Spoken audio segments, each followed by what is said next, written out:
it's your buddy Peace and Harmony with you here today, zooming in on the advent of anxiety attacks.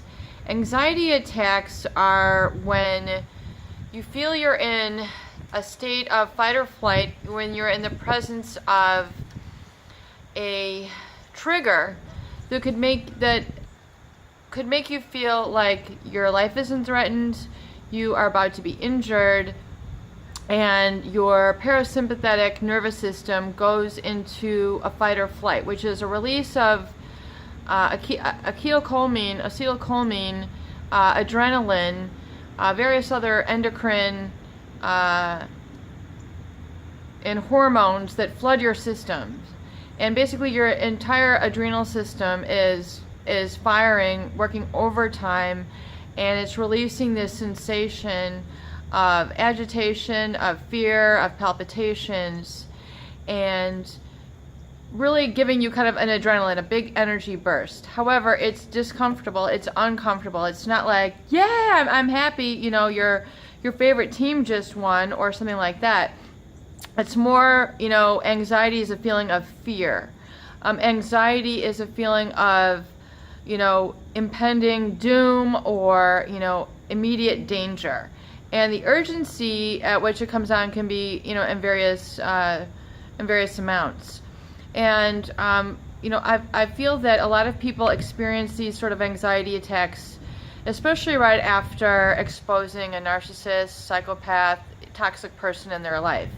And they can create kind of, you know, these toxic people, hostile people, negative people, people who are always complaining, gossiping. I mean, it's just plain unproductive stuff.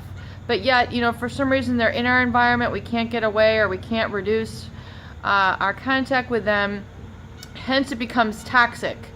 Toxic, just really not good for our system. And it can be almost like we're getting bombarded with toxicity. It's not desirable, it's not wanted by you, and it throws you off of your balance or your homeostasis. And, you know, when this creates really, you get kind of overwhelmed into anxiety, really the amount of negative is outweighing the bad. So what is the word that I'm looking for here? I don't want to say permeating, but I just want to say the penetration of negative is outdoing the positive. So you know, with that force, oftentimes a counter force, and we tend to be in a state of resistance. So we're trying to resist the anxiety. We're trying to fight it back. We're trying to fight fire with fire. So when we talk about anxiety and how to reduce it, you know, if you have extreme anxiety, you know, of course, I would recommend seeking, you know, mental health professional if you truly have an anxiety disorder. But if you have kind of these anxieties that come up, it's, you know, you can control your emotional body. You can have control over this by acknowledging it, identifying it for what it is, and then essentially dismantling it, disarming it. Realize that it's just your body's natural reaction to a trigger, an emotional trigger that you are perceiving, real or imaginary, that you are perceiving that is trying to hurt or harm you. So that anxiety is really trying to get your attention. So for example, you know, you could say, well, you know, I have a lot of anxiety, I don't want to go to this party. Well, it could be a social anxiety where you're just, you know, afraid of people. And if you're afraid of people, you have to look at, really understand why. Why am I afraid? Why do I have this social anxiety? Am I afraid of people looking at me? Okay, why am I afraid of people looking at me?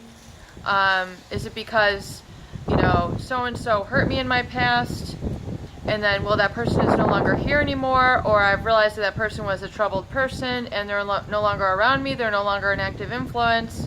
Okay, I understand the root cause of my anxiety. So one important thing, if you are dealing with a lot of anxiety, is to realize really the cause of the symptom. So a lot of people think that anxiety causes a lot of issues, but it's really a symptom. So you have to look at the cause that's creating the symptom of anxiety. And usually it's because you feel you're still attached to the situation that violated you. So you have to look at, okay, if I'm experiencing anxiety where did I originally create a violation? You know, where, I'm sorry, not where did I create a violation, where was I originally violated? See if you can make that connection within yourself and see if that helps kind of clear up your anxiety. See if you can identify that maybe that cause is no longer in your life, and so there you go. You'll experience a relief of anxiety.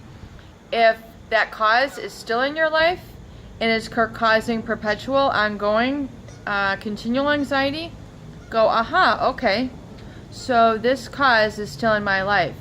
I need to find ways to, you know, get myself away from that cause that's, you know, creating a lot of this anxiety, and see if you can experience some relief. Peace and harmony with you here today. Hope these videos do help. Please share, please subscribe for more great tools, videos, discussions, and support.